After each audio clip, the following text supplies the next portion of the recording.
What's happening, guys? We're making a little bit of a video here.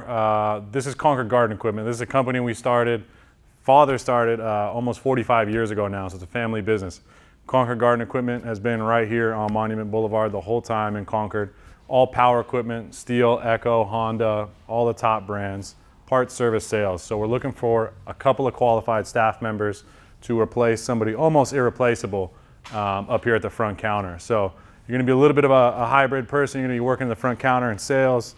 Bilingual is a plus if it is available, but you'll do a little bit of sales, maybe a little bit of help in the back, setting up equipment, a lot of customer interaction, phone calls, things like that. So Jaden's going to show you a little bit around and see if you're interested.